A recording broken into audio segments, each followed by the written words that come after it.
ngayon, kagagaling nagpacking sa bahay, dumiretso na agad ng Sentro Bangkok para maghanap ng mga original Labubu at Pop Mart items.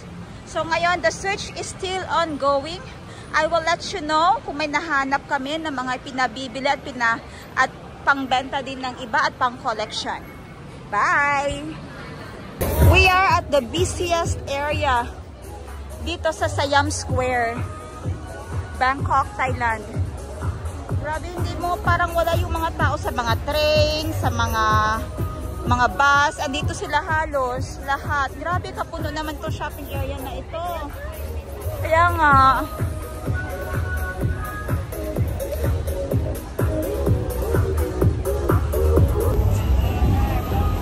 ayan, nakita na nga natin ang Pop Mart Thailand. Titingnan natin anong makukuha natin sa lahat ng pa-shopping dito na area. Nakakatuwa mag-shopping na hindi sa atin pero para sa iba, no? Okay, pa-picture lang ako dito para may souvenir tayo. Ayan, grabe ang view sa pagpila natin sa Pop Mart.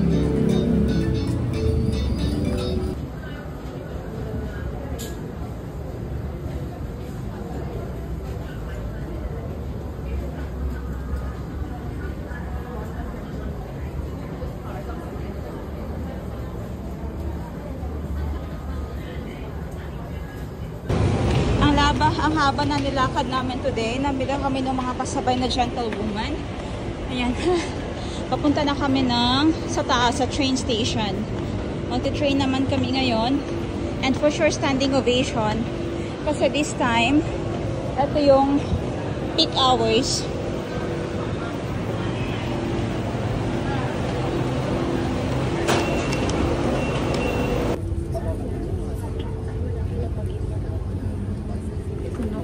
Puno ang train station. Puno ang train station.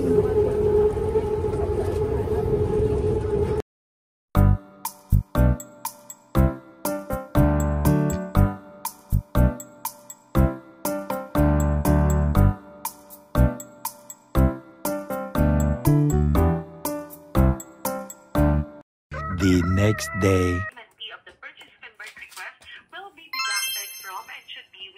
Available credit limit. Please note that earned points for purchase convert transactions will be reversed.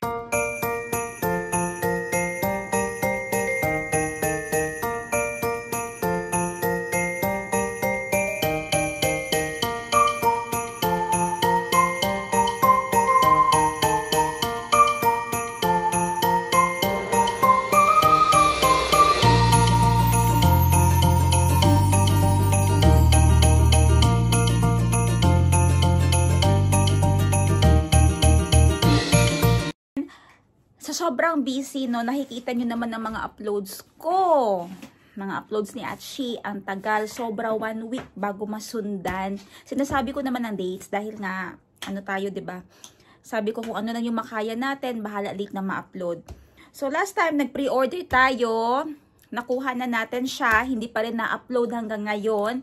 Now, last week ko pa siya, this week ko siya nakuha Monday. And then now, Friday na ulit, mag 1 week na, hindi ko pa siya na-unbox. Hindi ko pa nailipat ang phone ko na 15 PM dito sa 16 PM na 512 GB. I choose to upgrade dahil every year yun talaga aking mag-upgrade lagi at binibenta ang isa. Or pag hindi binenta, kino-convert ko sa shop na gadgets na ginagamit naman sa shop. So, ngayon, nakuha na nga natin siya. This is 16 PM, 512 GB in Desert Titanium color. So, i-unbox natin siya. Follow me today. I-unbox na natin siya ngayon. Tulad ng sabi ko sa inyo, matagal na siya dito. Mag 1 week na siya na nasa tabi lang ng aking desk, sa aking desk. Naghihintay lang siya ng time kung kailan siya malilipat. Kung kailan malilipat ang phone na ito sa isang phone. Okay? So, ngayon, nagka-time na tayo. Normally, nagtitake tayo ng, hanggang may package pa, ikuha mo na. Sata lang. Ito na.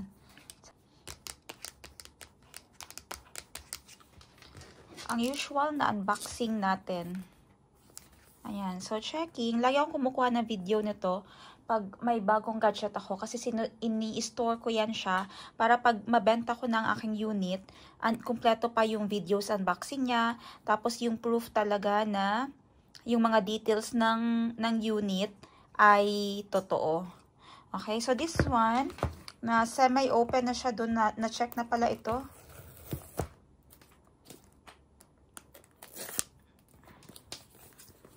Okay. Oops, and that is Desert Titanium. Pag open natin, ayan ang unit. Medyo mas malaki talaga siya sa sa 15 Pro Max, no? Ang build niya almost the same, ang kanipis almost the same for me, ha. And then sa loob ng kanyang box ay ang kanyang wire, charging cord, at itong pin. I heard na winala na ni iPhone, ni Apple, yung mga pa-freebies niya na stickers. Ayan na lang mga naiwan. Mga flyers. So, iba na naman ang style ng kanyang mga papel-papel. Yung sticker ay wala na. Pero, pwede kang humingi dun sa pinagbilhan mo kung meron pa sila. Pag wala na, edi wala na. Sorry kung wala na. Ayun lang. Pero may times daw na meron sila. Pwede kang humingi if ever gusto mo. Okay, going back here. Napaka-boring na naman. Hindi kasi ako excited kasi same lang sila halos. For me wala namang hindi lang ako excited mag-open kasi nga napaka-busy dito sa shop. Mas inuuna ko yung i-income tayo araw-araw. Pero kailangan ko na talaga siya i-transfer ngayon, dahil binanta ko ang aking 15 Pro Max, kasi meron na naman, na-upgrade ko naman yung isa kong extra phone to 15 Plus. So, ito ang aking binanta na lang. Hindi siya nag-hello.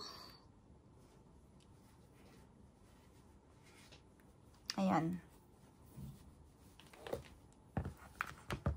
Mas prefer ko na dito sa Thailand mag-upgrade lagi kasi may mga online banking apps ako na mahirap siya i-register pag nasa Pinas. Kailangan is andito ka sa Thailand, for example, yung Krungsri, Ayutthaya Bank, kailangan ay pupunta ka talaga mismo sa shop nila, sa bangko nila dito personally para ipa-transfer yung unit mo.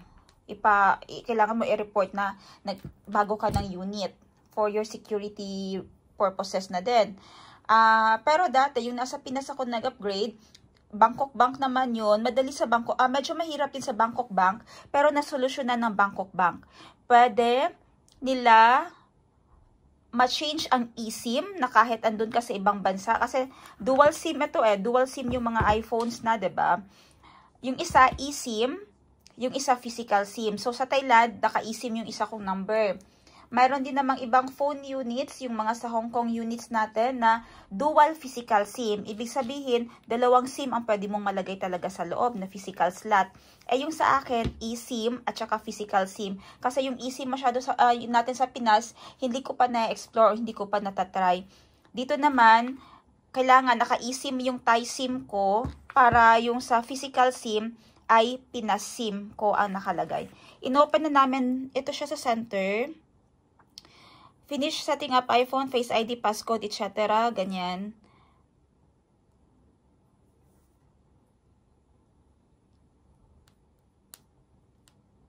So, dapat i-move ko kasi i-move ko yung old phone ko dito. So, check lang natin ang details nito. General, iPhone storage, as of now. Grabe, no? Kita nyo yan ngayon, Wala pang laman itong iPhone na ito. Pero, 17.47 gigabytes na ang consumed niya. So, kailangan magdalawang isip ka na kung 128 gigabytes lang yung binili mo, tapos more on pictures and videos ka, and napakadami mong apps. Or pag 256 gigabytes ka lang, tapos wala ka pang apps na nilagay. Ayan o, 17. What if may mga apps ka pa dyan na nilagay? Ilan na lang ang matitira sa 256 gigabytes mo? Kaya nag-upgrade ako ng 512 gigabytes. Yun na yung kailangan ko na storage ngayon. Kasi ang nangyayari dito sa aking 256 gigabytes, pag nag-open ako ng aking line messages, wala na akong notification na nare-receive.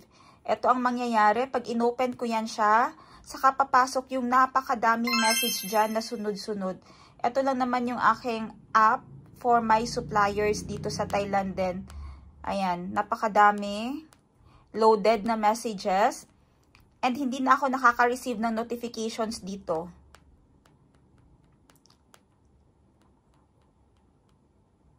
Kasi naglo-loading pa siya. Bago siya mag-send sa akin ng notifications, wala na. So for example, may message si letter A sa akin, hindi ako manonotify. So, nangyayari, nagagalit na sila or minsan, yung iba kong orders, hindi ko na nakakalimutan ko. Kasi yung messages nga, hindi nagpa-pop up sa aking notification. Kailangan ko pa i-open yung app na yon para mag-load yung mga messages.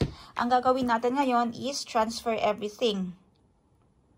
Ito kasi ay naset na dun sa ano, para i-test lang ang kanyang audio.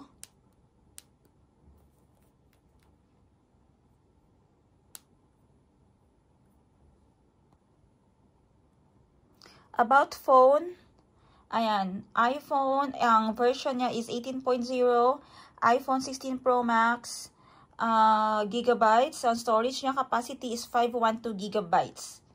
Ang available na lang is 493. What we will be doing next is to transfer or reset iPhone. Ayan. Prepare for new iPhone. Make sure everything's ready to transfer to a new iPhone, even if you don't currently have enough iCloud storage to back up. Bago tayo mag-umpisa, backup failed. Piskot. Ba't nag-backup failed? Ang problema pag we don't have enough memory.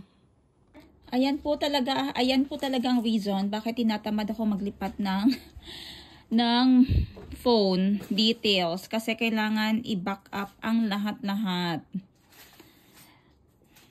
Kailangan ipasok sa iCloud storage para paglipat niya, kopyang-kopya po talaga yung iniwan natin sa phone na ito. Ang problema lang natin ngayon ay medyo matagal siya o kailangan ko mag-delete ng storage sa iCloud na hindi naman ganun ka-importante para ma-back up yung iba. Tingnan natin kung mapapabilis ko siya.